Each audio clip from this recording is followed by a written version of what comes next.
घटना पुरानी है, बात मई 2004 की है। दिल्ली में एक पॉश इलाका है डिफेंस कॉलोनी, जहां के बंगला नंबर C480 के सामने एक सब्जी वाला टकटकी लगाए बंगले के मेन गेट को देख रहा था।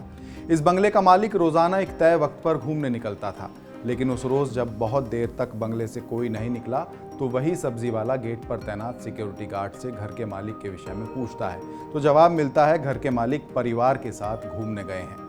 सब्जी वाला जेब से एक फ़ोन निकालता है और एक नंबर मिलाता है। ये वो वक्त था जब एक मोबाइल रखना एक सब्जी वाले के लिए बहुत बड़ी बात समझी जाती थी।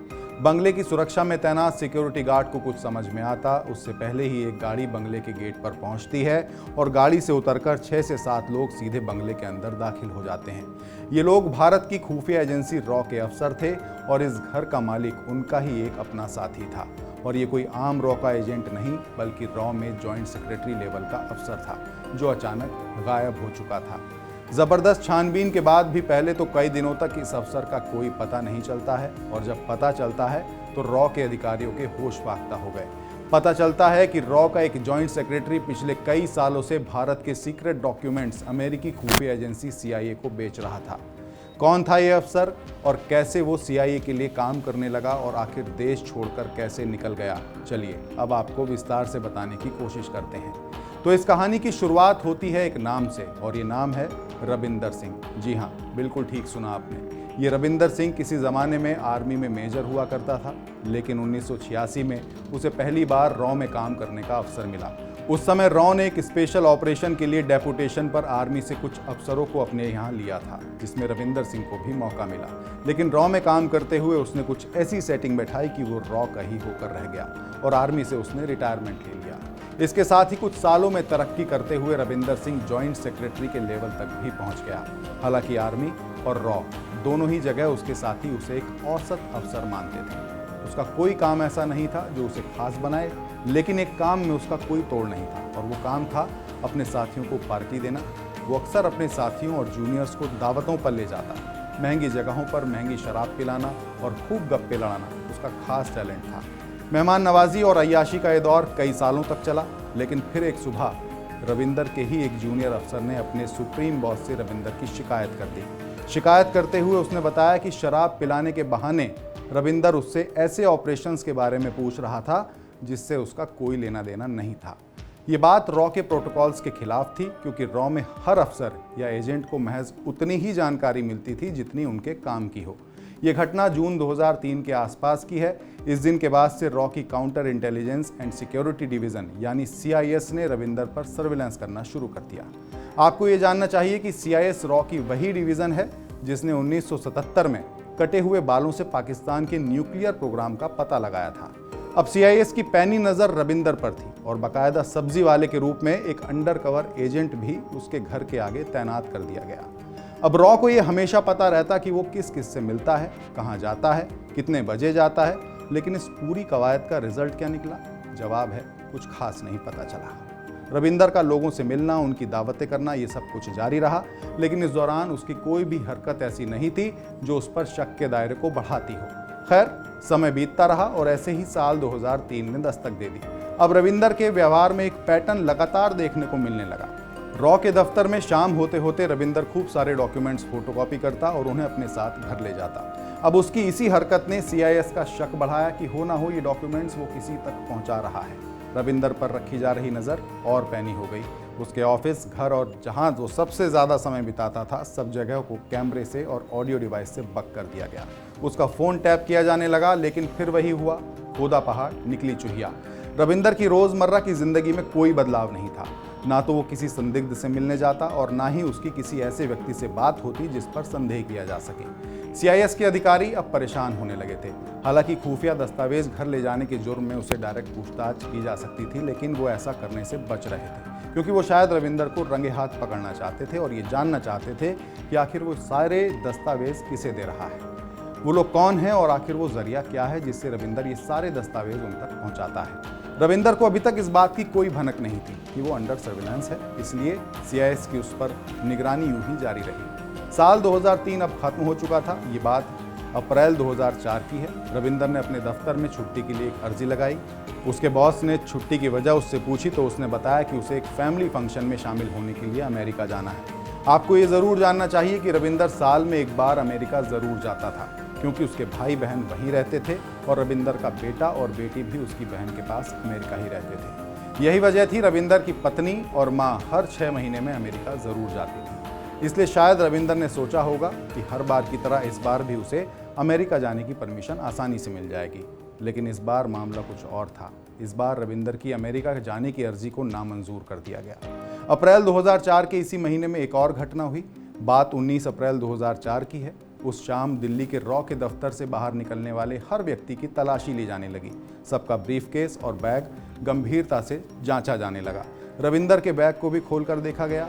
वैसे मिला तो कुछ नहीं, लेकिन रविंदर को इस घटना ने सतर्क जरूर कर दिया, क्योंकि रॉ के 35 वर्षों के इतिहास में पहले कभी ऐसा नहीं हुआ था कि सीनियर ऑफिसर्स के बैग की तलाशी ली गई हो। रविंदर ने इस बात पर काफी हल्ला मचाया और ये जानने की भी कोशिश की कि आखिर ऐसा हो क्यों रहा है। दफ्तर में अधिकारियों की एक मीटिंग में भी रविंदर ने इस पर अपना एतराज जताते हुए कहा था कि सीनियर ऑफिसर्स के साथ ये कैसा बर्ताव किया जा रहा है। अगले कई दिनों तक वो अपने जूनियर अफसरों से यही कहता रहा कि उसे बदनाम करने की साजिश हो रही है, कोई उसे बेइज्जत करना चाहता है, और जिस तरह उसका बैग खोलकर देखा गया है उससे उसकी काफ़ी फजीहत हुई है। हालांकि इसके बावजूद भी उसके रूटीन में कोई बदलाव देखने को नहीं मिला। CIS की नज़र अब भी उसके घर पर बनी हुई थी, लेकिन मई के महीने में एक दिन अचानक वो अधिकारियों की पैनी नज़र से बचते हुए गायब हो गया।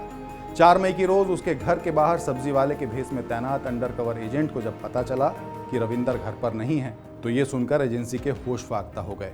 उसके घर की गहन तलाशी हुई और एजेंसी के हाथ एक लैपटॉप लगा, जिसे जांचने के बाद ये पता चला कि वो इसी लैपटॉप की मदद से सीक्रेट इन्फॉर्मेशंस अपने हैंडलर को भेजा करता था। अब रॉ के सामने सवाल ये था कि आखिर रविंदर का हैंडलर था कौन, लेकिन इससे भी पहले रॉ की प्रायोरिटी ये थी कि आखिर रविंदर गया कहाँ। रॉ को उसके घर से चेन्नई के कुछ पते मिले। एजेंसी ने तलाश भी शुरू की, लेकिन वहां से भी खाली हाथ लौटना पड़ा। रविंदर का पता चलना इसलिए भी नामुमकिन था क्योंकि वो 3 दिन पहले ही सड़क के रास्ते नेपाल भाग चुका था। अब इस कहानी में 2 सवाल हैं। पहला ये कि आखिर रविंदर नेपाल क्यों भागा और कैसे भागा।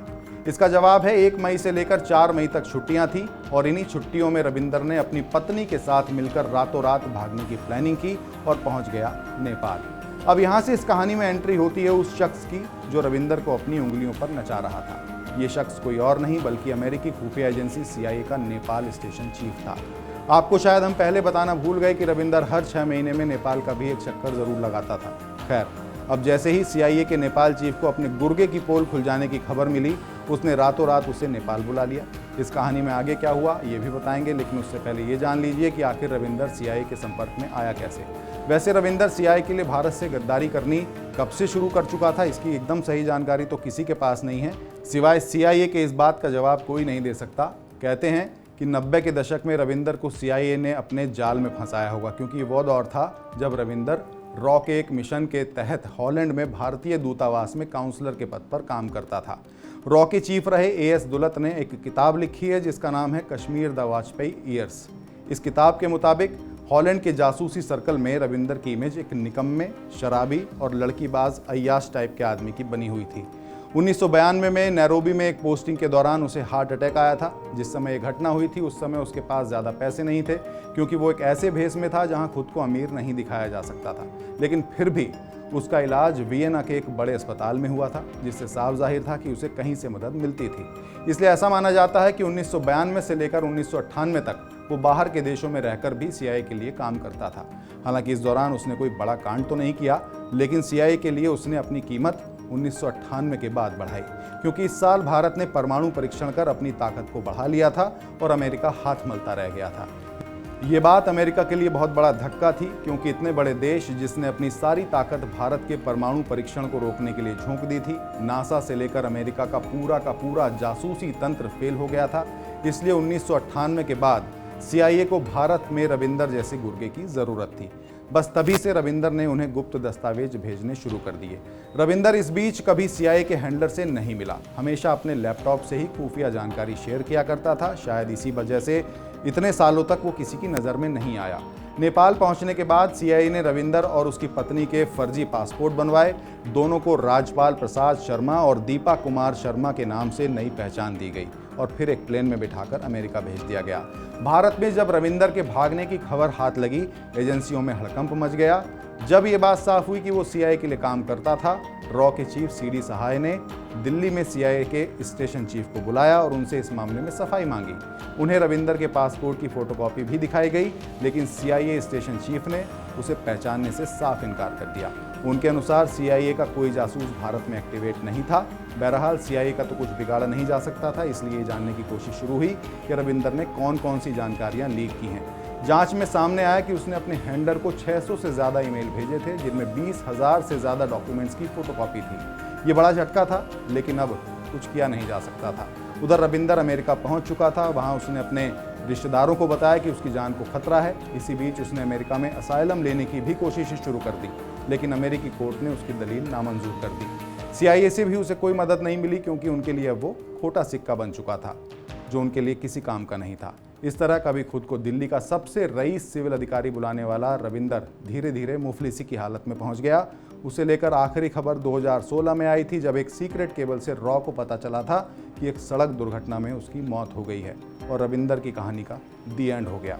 आपको ये सत्य घटना कैसी लगी, कमेंट करके ज़रूर बताइएगा। नमस्कार।